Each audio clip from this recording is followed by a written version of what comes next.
Between about 1903 and the late 1970s, American chickens wore eyeglasses. This was standard farm equipment, bought by the box and worn every day. Two small lenses, a wire frame, a bridge that sat across the beak. You could order them out of a Sears Roebuck catalogue for a few cents a pair. At the peak, one Brooklyn company was selling 2 to 3 million pairs a year. The reason printed on the package was wrong. It had been wrong the entire time.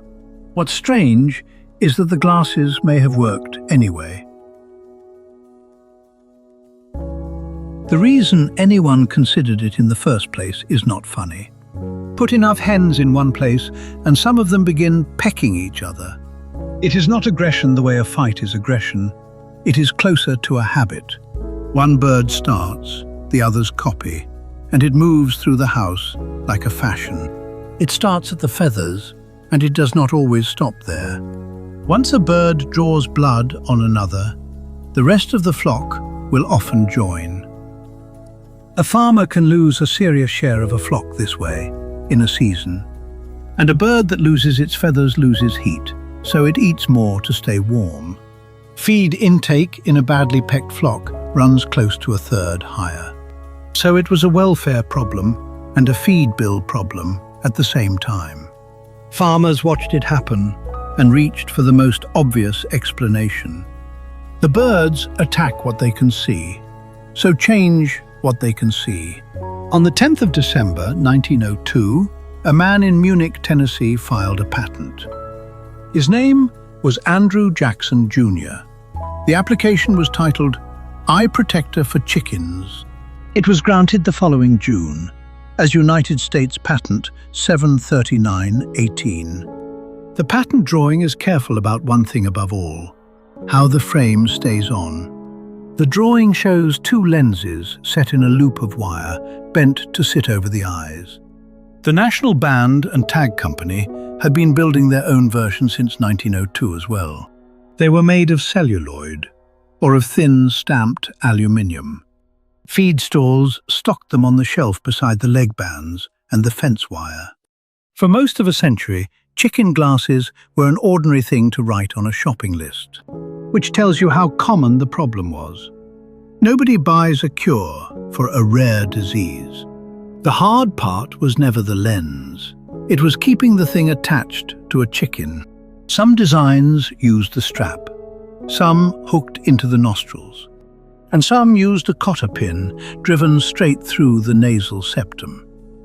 The pin went through the thin bone between the nostrils and stayed there. It held very well. That was the entire argument for it. Britain outlawed that design in 1982 under its livestock welfare regulations. By then, the glasses were nearly gone anyway, for reasons we'll come back to. The design that took over the market was the one with red lenses. In 1939, the National Band and Tag Company introduced theirs and called it Anti-Pix. The clever part was the hinge. The lenses were fixed at the top and swung free. When the hen lowered her head to feed, they swung up and out of her way. When she raised her head to strike at another bird, they dropped back over her eyes. She could still eat, but she could not aim. The sales pitch was simple, and it was printed everywhere for decades. Red lenses, the sellers said, make it impossible for a chicken to see blood. No visible blood, no frenzy.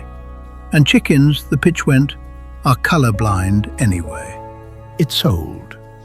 In 1955, a salesman named Sam Nadler went on national television to talk about it. The panel on What's My Line called it the most unusual occupation they had heard in 8 seasons. He told them his company moved 2 to 3 million pairs a year. 2 to 3 million pairs, at a few cents each, in 1 year from one company. Back in 1910, an inventor had already tried to get Kansas to require them by law. That bill went nowhere. The catalogs did the work instead. As late as 1973, an Illinois farmer put the red ones on 8,000 birds at once. There was even a proposal to skip the frame and fit the birds with red contact lenses. That one never reached the catalogues. The problem with that pitch is that chickens are not colorblind. They see color better than we do. They have a fourth cone type we don't have. In 1977, the color blindness story was called A Myth by Elmer Haas. His own family's company made the glasses. He had every reason to defend them. A hen in red lenses could see the blood the whole time. Nobody in 1903 had run the experiment. They had a theory that sounded right. A theory that sounds right and sells well can run for a very long time. That should be the end of it.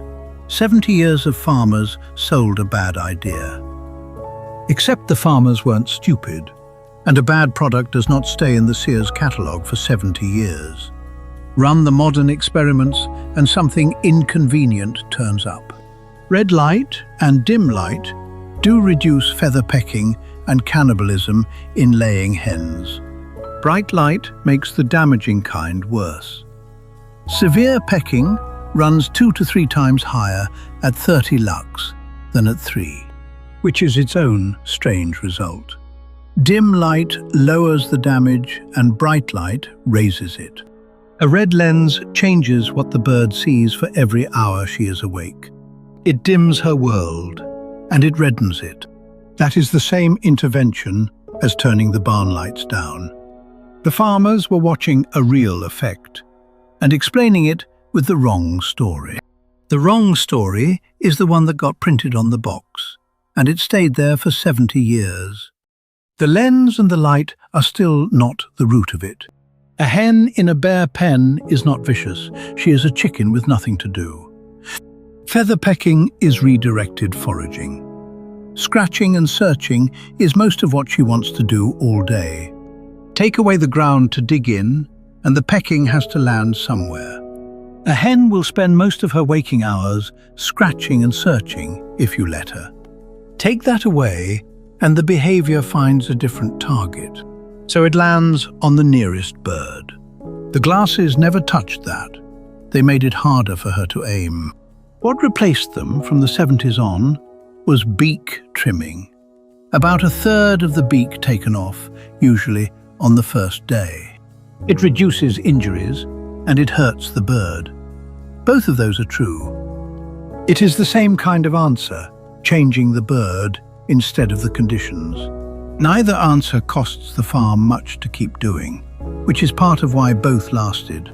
The things that actually move the number are unglamorous. Space, litter to dig in, lower light, and enough protein in the ration.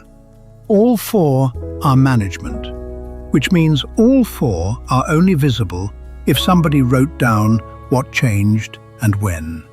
None of it is visible without a record. That is the part that has not changed.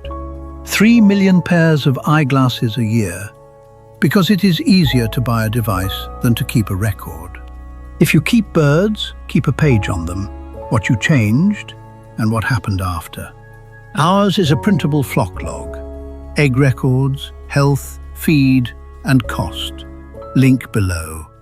There's a free egg log sampler down there too. That's the Harker Hill Almanac.